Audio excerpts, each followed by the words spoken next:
Listo. Entonces, buenas tardes a todos los que estén de espectadores de esta entrevista. Hoy contamos con un historiador de la Universidad Nacional. Su nombre es Humberto Arboleda Monsalve y ha dedicado gran parte de su vida a ser defensor del occidente de Antioquia, del noroccidente de Antioquia. Es líder comunitario de la Comuna 13 de Medellín y es reciente ganador del Premio al Periodismo Comunitario de la misma ciudad. Eh, Sin más que una breve presentación, porque la idea es que nos tomemos un gran tiempo, digamos, de esta entrevista para presentar al profesor, para conocer su trabajo, para conocer su historia, que de hecho es muy interesante y muy importante en la construcción de paz, en la pedagogía, en la autogestión y en la gestión por la educación de los jóvenes para en los agenciamientos pacificadores de los territorios que de alguna u otra manera han sido tocados por la violencia. Entonces, pues nada, profe, un saludo y muchísimas gracias por estar acá. De verdad que nos sentimos muy, muy, muy honrados. Gracias a ustedes por la invitación, Jefferson. Listo, profe. Entonces, esta entrevista se desarrolla en tres momentos principales, cortitos cada uno, intentando aminorar el tiempo de la entrevista, que no nos alarguemos tanto. El primero es el inicio, es la presentación del invitado, la historia, la labor y las perspectivas de la persona que tenemos el gusto de entrevistar hoy. Entonces, la primera pregunta es, ¿quién es Humberto Arboleda, profe? ¿A qué se dedica usted? ¿De dónde viene? A ver, Humberto Arboleda es un antioqueño, de ninguna manera un paisa, un antioqueño nacido en Betulia, un pueblo que ni conozco. Soy hijo de un profesor y entonces por aquella época, le estoy hablando de los 60, los profesores empezaban a dictar clases en las veredas, en los municipios y siempre bregando a llegar a la capital de la montaña. Bueno, tenía yo 6 años cuando mi cucho logró llegar a la capital de la montaña. Entonces, si bien nací por allá en un pueblo del suroeste, he vivido toda la vida aquí en Medellín desde mis 6 años. Soy historiador de la Universidad Nacional de Medellín, una escuela de pensamiento, sí, no una trinchera de ideologías como la ponen por ahí ciertos personajes de la institucionalidad pública. Entonces, sí, Sí. ajá, historia. Profesor, Ajá. ¿y a qué se dedica usted? O sea, ¿a qué dedica sus días? ¿A qué ha dedicado su vida? Principalmente, que usted diga, este ha sido el foco de mi trabajo y a esto me dedico el día de hoy. A ver, yo me gradué hacia 1994, pero antes de esa fecha, en la Universidad Nacional, nosotros tuvimos un grupo de poesía que se llamaba Laberinto Lunario y movilizábamos buena cantidad de gente desde las poéticas, entre otras cosas, porque Medellín tuvo una época muy dura en la década de los 80 de la guerra de los carteles y uno de los grandes, digamos, fuertes de la resistencia fue desde el arte, la poesía, el teatro, la música. Entonces, estando yo en la Nacional, tuve la oportunidad de trabajar durante 3 años en la cárcel de Bellavista, dictando talleres de poesía para presos políticos. Fueron 3 años en que Jefferson conocía Medellín. O sea, paradójicamente desde la experiencia en la cárcel, una de las cárceles más rudas de este país, logré conocer como las dinámicas de la ciudad. De ahí salgo y en el 2004 me gradúo y logro conseguir trabajo con la Corporación Región, con el programa de juventud, y ahí durante 8 años trabajo con comunidades. Termino en región, me voy a trabajar con Defensoría del Pueblo Adabeiba, con población en situación de desplazamiento, con comunidades. Jefferson, yo no soy profesor, yo no soy trabajador social. Mi título es maestro en historia, investigador, pero estamos en un país sin historia. Entonces, muchos de mis compañeros, para la vaina laboral, se gradúan y tienen que ir a hacer un diplomado en educación para poder dictar clases. Otros encontramos el chepazo del trabajo comunitario. A mí me ocurrió eso. En el 2008 llego accidentalmente a la comuna de visita, trip, y carajo, ¿cómo es que necesitan alguna persona que quisiera hacer, promover trabajos de recuperación de memoria? Y, uy, 20 años después de graduarme, por fin voy a volver a ser por fin voy a ser historiador. Entonces se me abrió la posibilidad de hacer trabajo de recuperación de memoria acá en la Comuna 13 y producto de ello son dos libros, uno es Tejiendo Memorias, el otro es Memoria de la Participación y la Movilización en la Comuna 13 y dos arranques del libro que ahí estamos tratando de construir, que uno es Mujer Memoria y es un intento de sacar a la mujer de esa mentalidad de la mujer en la cocina, de la mujer la rastrera, de la mujer al servicio del hombre, sino visibilizar a la mujer en su liderazgo, en su hacer. Sí, el matriarcado lo llamaron en otras épocas. Y el otro camello que también tenemos así adelantado es el de memoria de las juntas de acción comunal. Y ya eso tiene que ver un poco con lo que ha sido esta nuestra guerra, esta una de nuestras guerras, que fue la guerra con las FARC después del Frente Nacional. Ajá. Vea, pues. Muchas gracias, profe.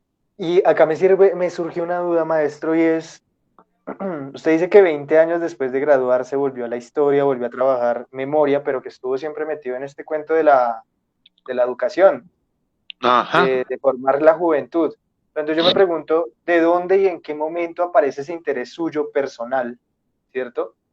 Por la comunidad, la memoria y pues de paso la paz. Jefferson fue Chepazo. Mire, yo soy hijo de maestro, de profesor.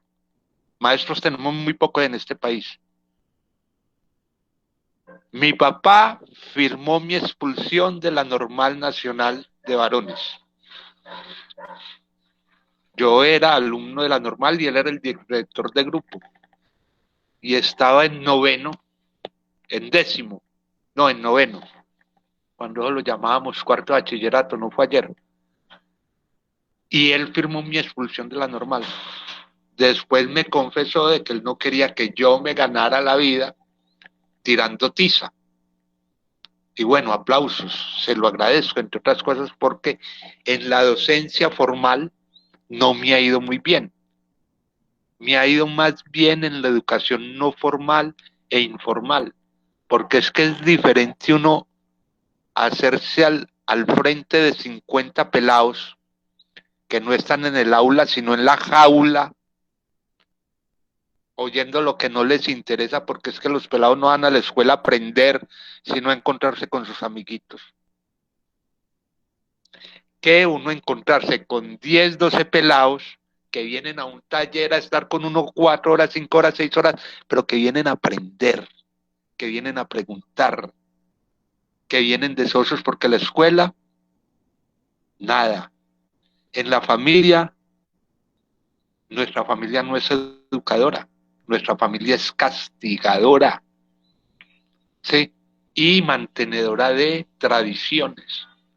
Entonces, la educación no formal e informal, los espacios de la calle, me ha posibilitado, digamos, como proyectarme en el tema de la formación, de la educación.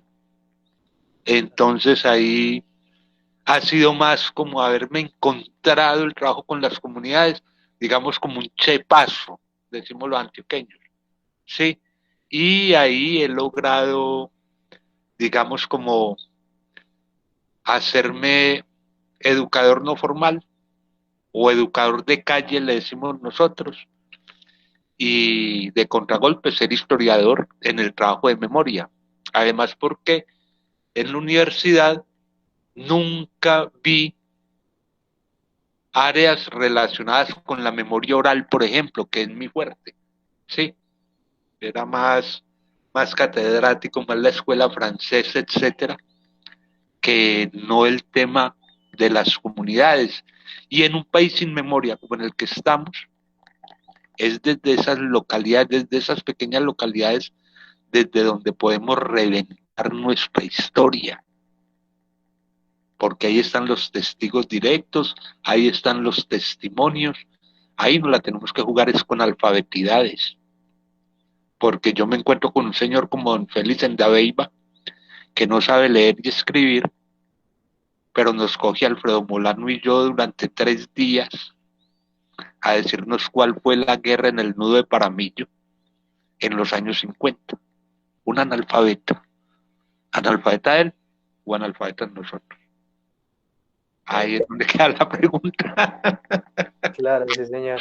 Ajá, Bueno, profe, digamos ya hablando un poco más de su trabajo actual, bueno, digo actual en estos momentos y ya desde hace unos años, ¿no?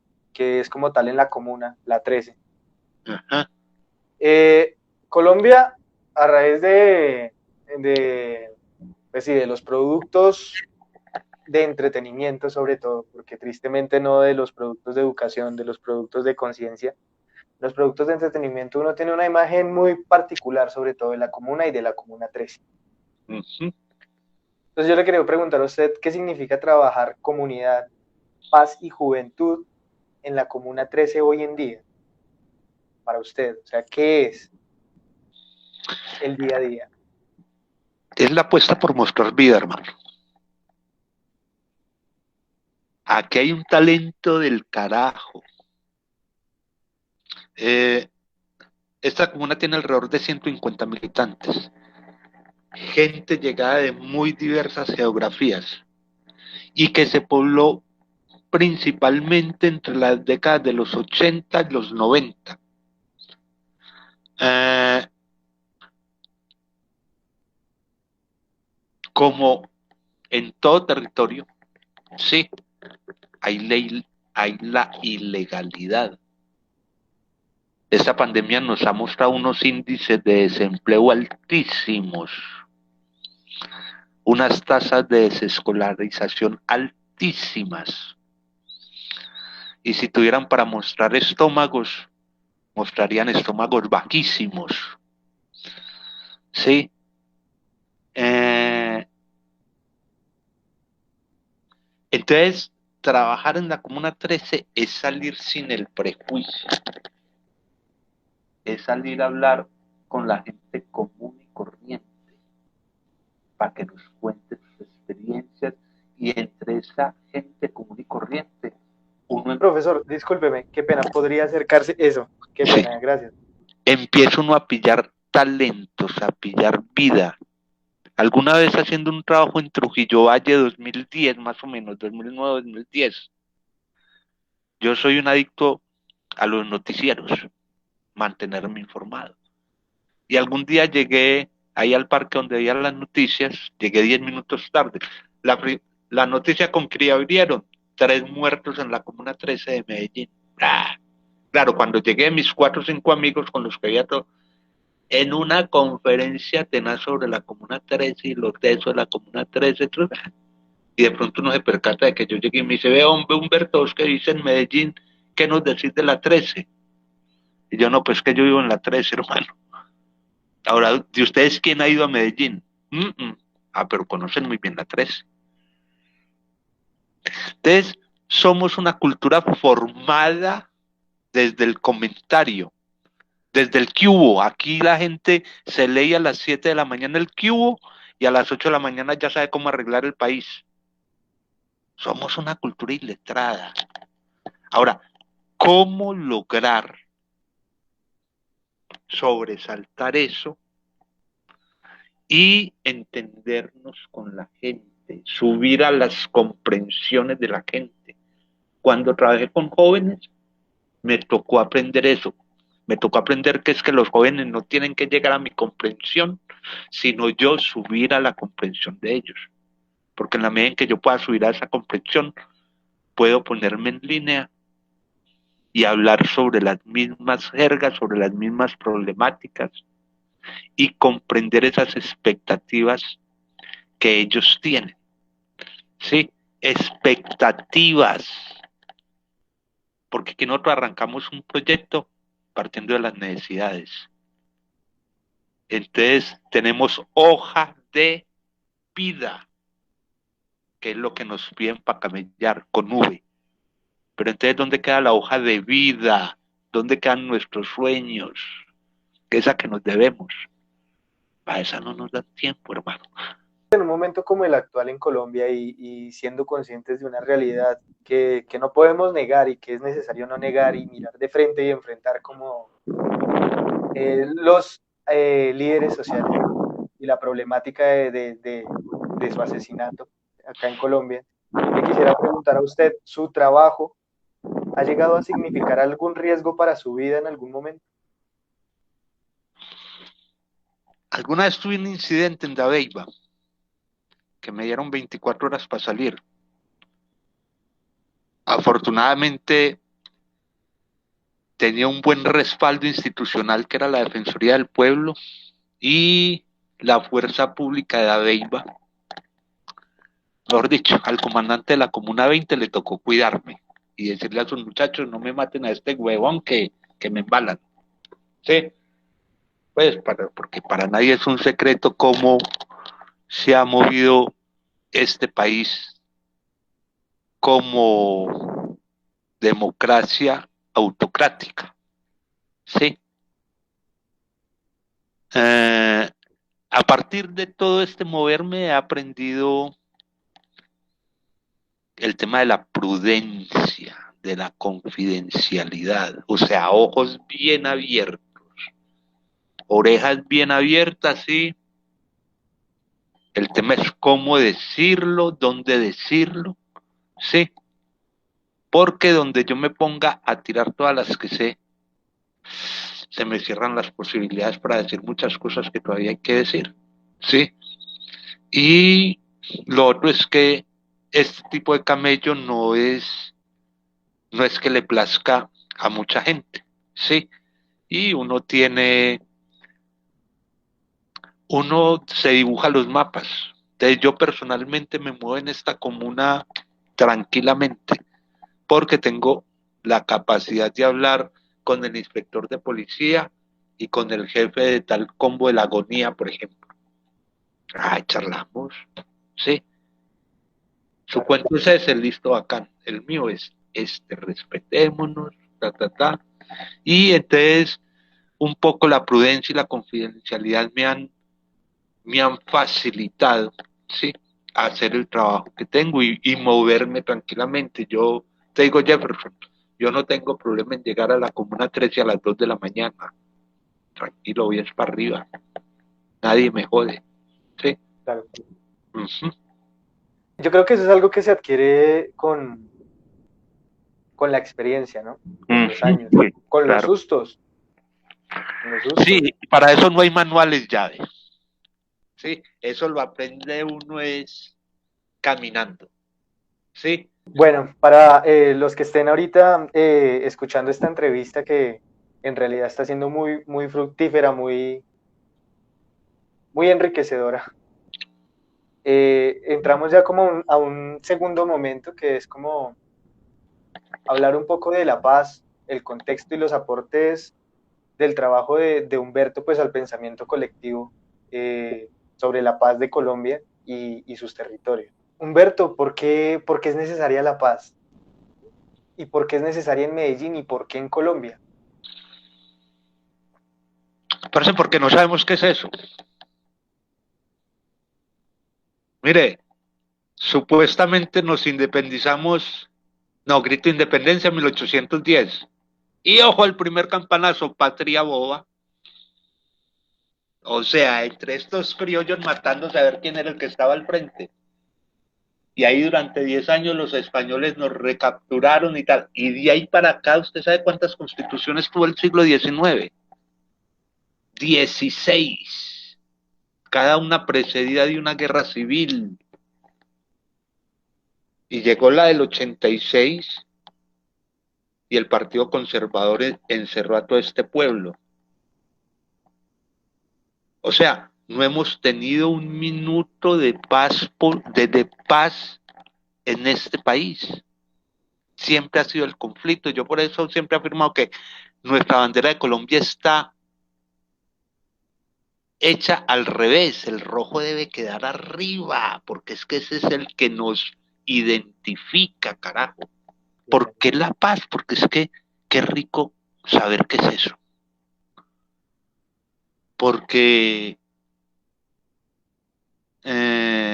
nos hablamos del conflicto interno del país, pero también hay que pillar los conflictos territoriales dentro de las localidades. Y el tema del conflicto intrafamiliar es una cosa bien aguda. Ahora, los conflictos internos de individuos, de millones de individuos con necesidades y sueños no satisfechos. Entonces, píllate que somos una carga de resentimientos muy tenaz, pero además con unos liderazgos políticos dentro del país asusando la necesidad de la guerra. Sí, y esa pandemia nos ha mostrado los niveles de inequidad tan tenaz. Humberto, hablábamos de unas condiciones, ¿no? Cuando hablamos de la guerra, cuando hablamos también de las violencias, no estamos hablando de una sola, sino estamos hablando de un Violencias. conjunto de elementos muy heterogéneos, ¿no? Ya no hablamos solo pues del triángulo conocido de Galton, sino hablamos yo creo que en Colombia podemos encontrar cualquier cantidad de tipos de violencias que han devenido de alguna manera de esa historia violenta, de eso que nos identifica y de eso que nos funda pues como país realmente. Yo le quiero preguntar, para conseguir la paz o para mejorar las cosas, o al menos para abonar un poco el camino, a llegar a conseguir algún día ese sueño anhelado de la paz desde su labor, ¿qué papel juega la educación de la juventud en ello? ¿Sabe cuál es el primer tropel? Jefferson, que todavía nos educan. Parce, yo educo a mi perro para que me obedezca. Yo a mi hijo lo formo. Le doy herramientas. Sí. Ahora, ¿cómo lograr procesos de formación donde la escuela, sí, no se reduzca al punto de encuentro de amiguitos? Qué maravilloso. Sí, yo me gocé la educación hasta la superior porque es que es un punto de encuentro, sí, pero también universal. Universidad remite a universo. Yo allí fui a aprender, a formarme, a ver cómo contribuyo de un lado a mi sostenimiento personal, pero de otro lado a los entornos con los que convivo, ya sea como historiador, como ingeniero, como médico, como... Sí, y eso pasa entonces, de un lado por el tema de la formación y por el otro lado por algo muy nebuloso ya entre nosotros que son las éticas.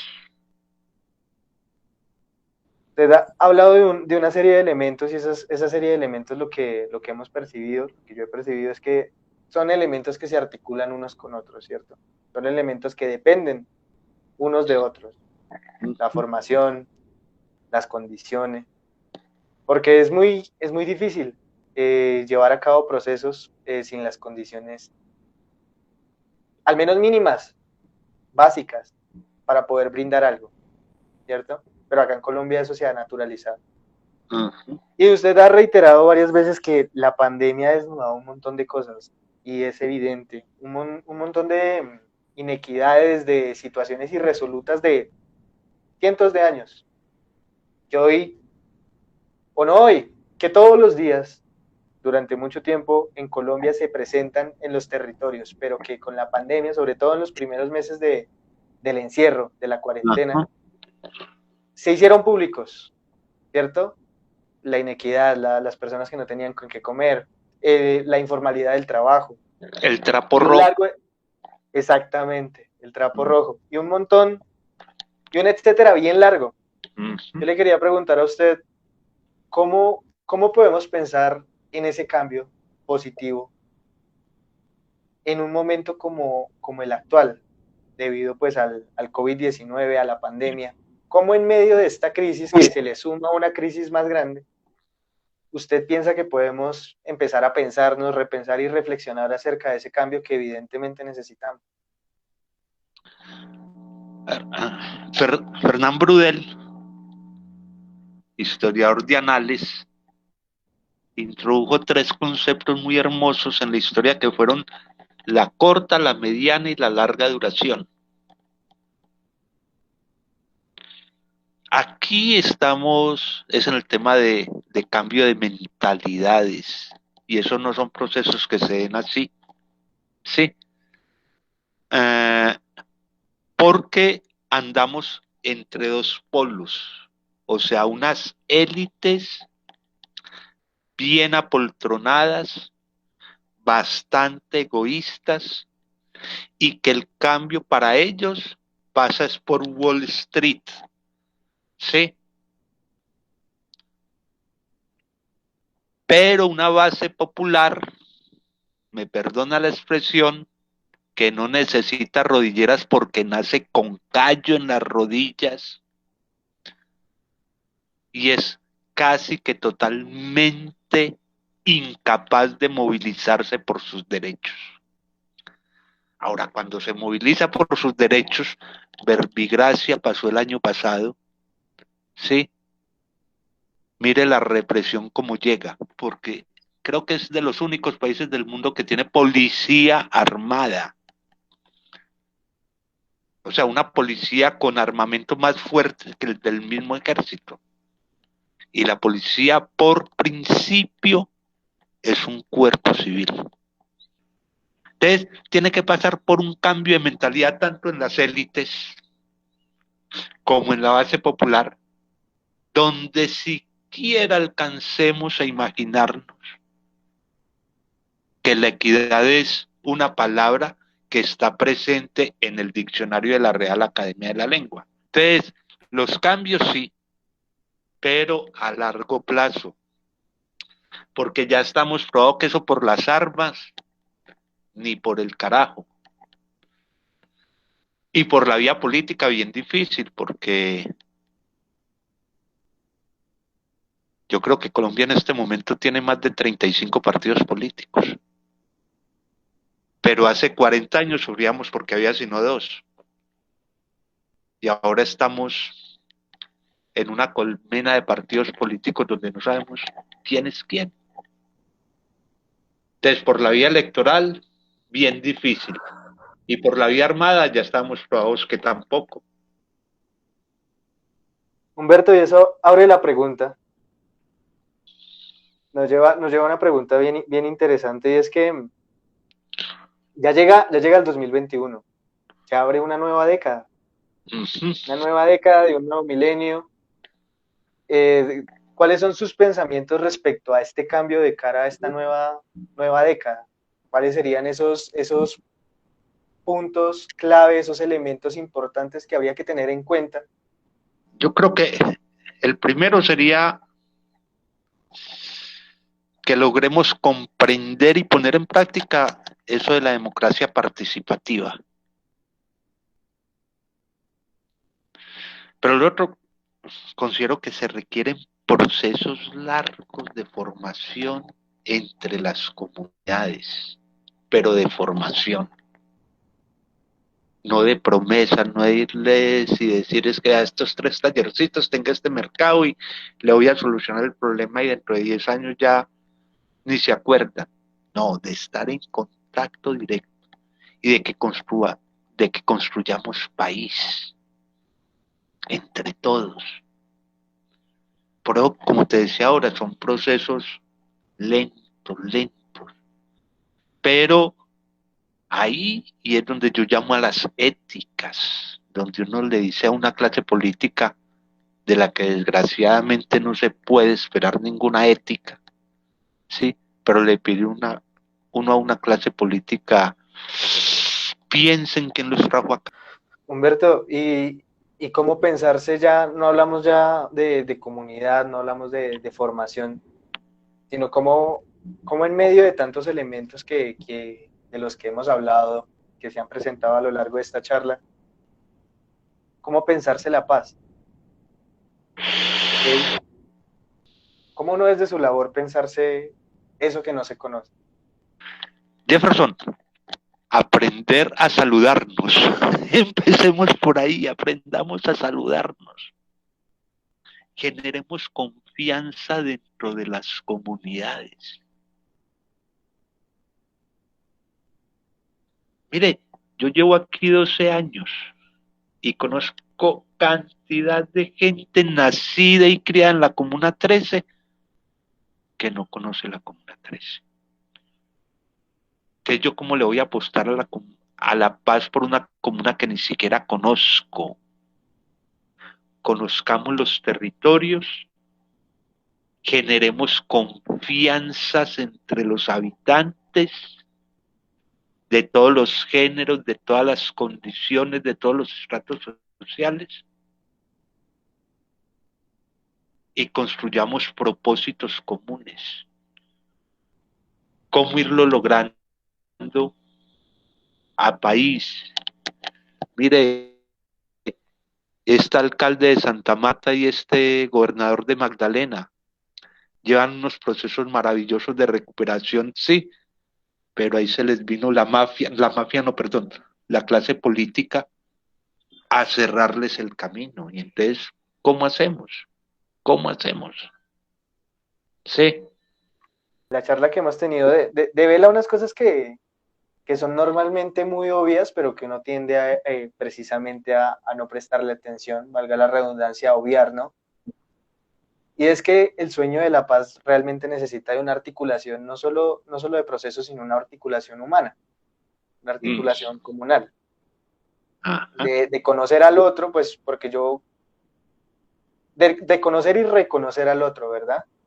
Y eso es un valor agregado bien importante, pues, de la labor del trabajo en comunidad, de la labor del liderazgo, de la labor de tratar de ser, estar y existir con los jóvenes de un lugar y con las personas en general de un lugar. Cuando llegamos al momento de cierre de esta charla, Humberto, que tiene que ver con el reconocimiento de su labor como tal y con lo que ese eco que debería quedar en los lectores de Ciudad Pasando y en las personas que estén observando esta entrevista.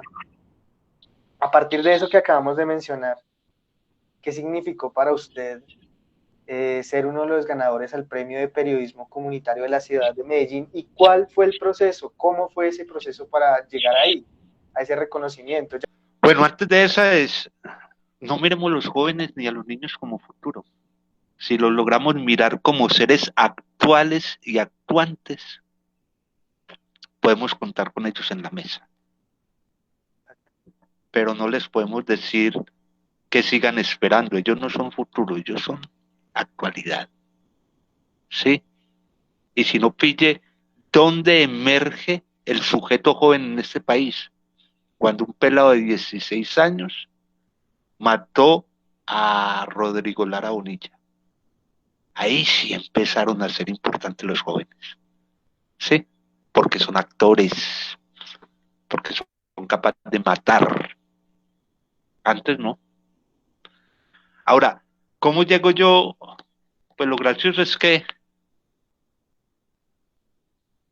yo he sido siempre a contrapelo del periodismo. Yo soy historiadora. Lo primero que le cogí bronca estudiando historia fue al periodismo, pero no al periodismo como área, como, sí, sino más bien a nuestro periodismo. Sí, a un periodismo, como te decía ahora, que me deja a la gente a través del cubo informada a las 7 de la mañana. Nos falta periodismo investigativo, periodismo crítico. Cuando uno pide el periodismo de una María Jimena Duzán, por ejemplo, uno dice, bueno, sí, por fin. Lo mío es escribir historia desde los testimonios y muy desde la historia oral. Y nos hemos dado a la tarea desde la revista Porro y Folclor de sacar en cada número como un relato, una crónica sobre personajes, digamos, significativos para la comuna. El jefe mandó esa crónica, ni siquiera yo me inscribí, el jefe la mandó y no la ganamos. Ahora, ¿cómo llegó ahí? En mi pasión por la escritura, o sea, y mi pasión por dar a conocer la vida de esta comuna. Y considero que eso fue lo que me facilitó como llegar a ese premio y pues es que además ser premio de periodismo en una ciudad como Medellín pues, no es cualquier pendejada, ¿sí? Además porque es que es una ciudad que ha estado en la mira del mundo bajo bajo la mira del estigma y ahora la supuesta ciudad innovadora. Ay, parcero, da risa. Váyase usted para los márgenes de esta ciudad para que pille innovación, oiga. ¿Mm? Puntos de coyuntura, todos estos que usted menciona.